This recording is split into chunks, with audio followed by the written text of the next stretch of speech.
이번에는 맞상대죠. 국민의힘의 윤일현 후보 전화 연결하겠습니다. 후보님 나와 계시죠? 예, 안녕하세요. 네, 역시 똑같은. 이번에 검정구청장 보궐선거에 출마한 국민의힘 윤일현 후보입니다. 네, 역시 첫 예, 질문은 이걸 안 드릴 수가 없는데 야권 단일 후보가 성사가 됐습니다. 어떻게 받아들이십니까? 야권 단일 후보는 처음 선거를 시작하면서 사실은 예상됐던 부분입니다. 제가 야권 단일 후보와 관련해 가지고 여러 가지 질문을 받았는데요. 예.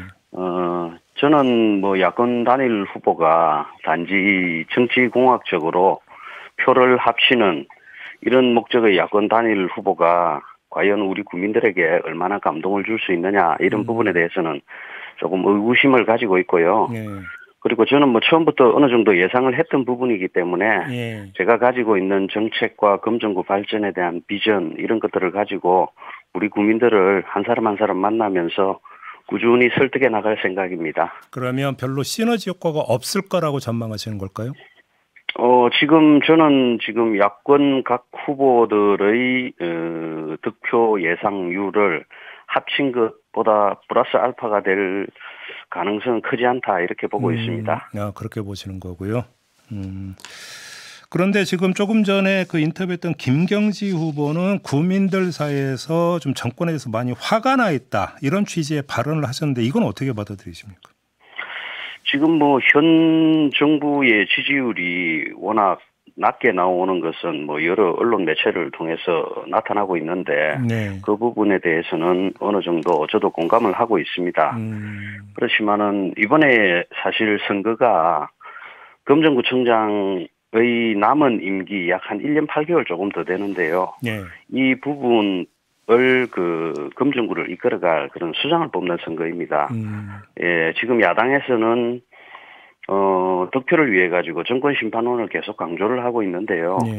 예, 검정구청장의 남은 임기를 채우는 이번 선거가 과연 정권심판과 크게 연계가 있느냐. 물론 야당에서는 득표 전략으로 그 부분을 이야기를 하고 있지만 저는 실질적으로 우리 검정구를 이끌어가고 검정구를 발전시킬 수 있는 그런 일꾼을 뽑는 선거가 되어야 된다. 이렇게 생각을 하고 있습니다. 그러면 이게 좀 양면이 있는 것 같아서 그럼 질문을 좀 드리겠는데요. 한동훈 대표가 1박 2일 이제 지원 유세에 나서지 않았습니까? 예. 그런데 한동훈 대표가 이런 행보를 하면 할수록 금정구청장 보궐선거의 정치색은 더 강화되는 거 아닐까요? 약간 그런 부분도 없는 것은 아닙니다. 지금 이번에 사실 단일화되기 전에 우리 조국 대표도 금정구를 방문을 하였고 이재명 대표도 지금 금정구를 방문을 하고 그다음에 한동훈 대표도 금정구를 방문을 하고 하다 보니까 이번 선거가 전국의 초미의 관심사가 되고 있고 그러니까요. 그런 것들이 있는 것은 사실이지만은 저는 지금 금정구가 지금 제가 조금 전에도 말씀드렸듯이 금정구청의 살림을 살아가야 될 그런 일꾼을 뽑는 선거가 되어야 되고 금정구에 지금 현안 사항들이 굉장히 많이 있습니다. 그래서 이런 부분들을 어떻게 해결할지 그리고 해결하는 방법을 제시하고 누가 적임자인지 국민들을 설득한다면은 제가 주장하고 있는 지역 일꾼 부분이 어느 정도는 설득력이 있지 않을까 이렇게 생각을 하고 있습니다. 또 역시 또 다른 면인데요. 한동훈 대표가 이렇게 지원을 하면 이제 후보님 입장에서는 도움이 될 거라고 당연히 기대를 하실 텐데. 그런데 이제 조금 전에 김경지 후보는 한동훈 대표가 다녀갔음에도 불구하고 잠잠하더라 분위기가 또 이렇게 주장을 하던데 어떻게 지금 읽고 계십니까, 후보님은? 일단 제가 한동훈 대표가 내려오면서 이틀 전인가 같이 유세를 했는데요. 유세장 열기는 대단했습니다. 그래서 김경지 후보가 현장에 있지 않았기 때문에 느끼는 체감과 체감 온도와 제가 느끼는 온도는 조금 다르다고 생각을 하고요. 그래서 한동훈 대표가 내려옴으로 인해서 나타나는 반응, 열기 이런 부분이 지금 사실 금정구에서 보궐선거를 하는 부분에 대해서 잘 알지 못하는 이런 국민들도 많이 있었는데, 그런 부분에 대해서는 좀, 보궐선거를 좀 환기시키고, 투표를 해야겠다. 이렇게 투표장으로 이끌어내는 이런 효과는 충분히 있었을 걸로 보고 있습니다. 알겠습니다. 조금 전에 김경주 후보는 그 침례병원 정상화문제를 상당히 강조를 하고 가장 중요한 지역 현안이라고 이야기를 했고요. 예. 지금 후보님도 이런 어떤 이게 상당히 중요한 현안이라는 거에 동의를 하시는 거죠? 예, 동의하고 있습니다. 저도 뭐 추진을 할 생각이고요. 네. 근데 조금 전에 김경주 후보는 이게 지금 중앙정부하고도 연결이 되는 게 윤석열 후보의 대선 공약이기도 했는데 안 지켜졌다. 이 점을 좀 강조를 하던데요. 어떻게 받아들이십니까? 지금 이 부분은 그 대통령의 공약이었기도 하고, 네. 그 다음에 박형준 부산시장의 공약이기도 합니다. 예. 그리고 지금 금정구를 지역구로 두고 있는 백종원 국회의원의 공약이기도 하고요. 네네네. 그 다음에 전임구청장의 공약이기도 합니다. 그래서 국민의힘에서는 지금 침례병원 공공병원화를 위해서 이때까지 꾸준히 노력을 해왔고요. 네. 지금 건강보험정책심의위원회라는 단계를 사실상 마지막 단계거든요. 예. 이 단계를 지금 남겨놓고 있는 상태고, 거의 한 80-90% 정도는 이루어진 상태입니다. 네. 그래서 이 마지막 단계만 넘기면은, 넘어가게 되면은, 그 다음에 건강보험공단에서 예산을 투입하고, 이렇게 병원의 정상화 절차를 밟게 되는데요. 네. 저는 조금 우리 김경주 후보께서, 침례병원의 정상화가 조금 더디다. 이렇게, 이야기를 하시는 것은 방향이 맞다고 생각하지만, 예. 국민의힘에서 침례병원 정상화를 못 시켰다. 이 부분에 대해서는 동의할 수 없습니다. 80% 정도 진척도를 보이고 있다 이런 말씀이신가요? 예. 조만간 우리 건정심이 올해 아마 말 정도에 예정이 돼 있거든요. 예. 그 소위원회만 통과하게 되면은 본격적으로 탄력을 받을 것이라 이래 생각을 하고 있습니다. 그리고 건정심 단계에 올리기까지 많은 정치인들이 노력을 하였고 그 노력으로 인해서 지금 이 단계까지 온 겁니다. 그 노력을 전체를 폄하하고 아무것도 안 했으니까 이제 내가 하겠다. 그것은 뭐 구청장이 1년 8개월 동안 할 수도 없는 일, 백지 상태에서는 할 수도 없는 일일 뿐더러 아무리 상대당이라 하더라도 그 노력을 폄하하는 것은 저는 옳지 않다 생각합니다. 알겠습니다. 이건 금정구하고 직결되는 현안은 아니지만 이제 부산 전체와 연결되는 현안이기 때문에 여쭤보는 건데요. 예. 산업은행 이전 문제 있지 않습니까? 예. 근데 지금 같은 국민의힘 소속의 오세훈 서울시장은 반대 입장을 밝혔거든요. 혹시 이것이 부산 시민, 더 구체적으로 금정 구민들의 표심에 조금이라도 부정적 영향을 미칠 가능성은 없다고 보세요?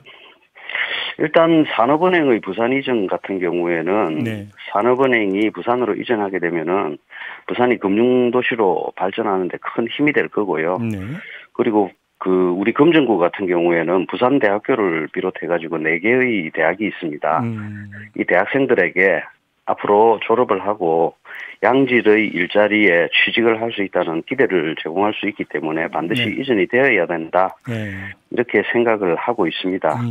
오세훈 서울시장이 반대하는 것은 저는 당연하다고 봅니다. 오세훈 서울시장은 서울의 시장입니다. 서울에 있는 산업은행을 당연히 서울 시민을 위해서 이전하는 것을 반대하는 것은 저는 그것은 당연하다 보고요. 국민의힘은 일관되게 산업은행을 부산으로 이전해야 된다.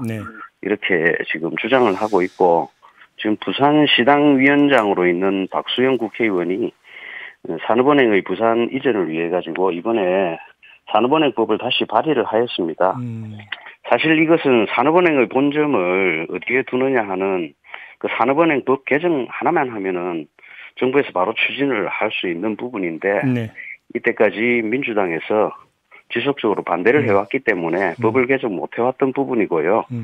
그래서 지금 만약에 산업은행을 부산으로 이전하는데 민주당도 동의를 하신다면은 국민의힘은 지속적으로 추진을 할 예정이기 때문에 서로 합의를 해서 법을 개정하신다면은 산업은행은 부산으로 이전될 것으로 보고 있습니다. 후보님께서는 투표율은 어떻게 전망을 하십니까?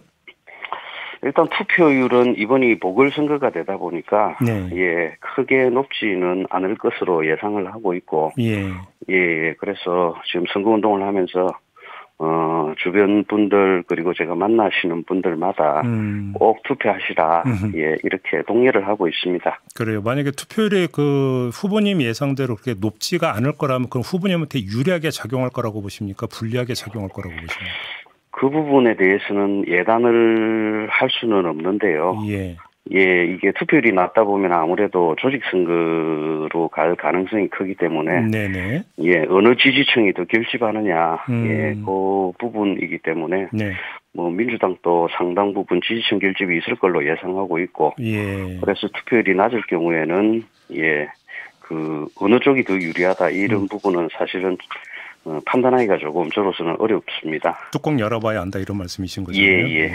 모범 답안을 말씀해 주셨네요. 알겠습니다. 예.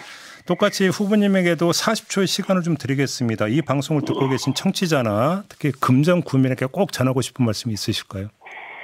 예, 저는 금정구에서 초등학교부터 대학까지 학창 시절을 다 보냈습니다. 네. 그리고 제가 금정구에서 재선 구의원, 그리고 구의회 의장, 그리고 부산시의회 의원으로 활동하면서 네. 예결위원장, 교육위원장으로 활동을 하였습니다. 네. 누구보다 어릴 때부터 금정구와 함께 살아왔고 금정구의 현안 사항을 잘 알고 있습니다. 네네. 예, 금정구청장 보궐선거가 끝나면 바로 다음 날부터 임기가 시작되는데 기간이 1년 8개월여밖에 되지 않습니다. 예, 이번 보궐선거의 구청장은 반드시 바로 업무에 투입할 수 있는 준비된 후보가 되어야 된다 생각하고 제가 그 적임자라고 예 생각을 하고 있습니다. 알겠습니다. 많은 지지와 성원 부탁드리겠습니다. 알겠습니다. 오늘 인터뷰 이렇게 마무리하겠습니다. 고맙습니다, 후보님. 예, 감사합니다. 네, 윤일현 국민의힘 부산 금정구청장 후보였습니다.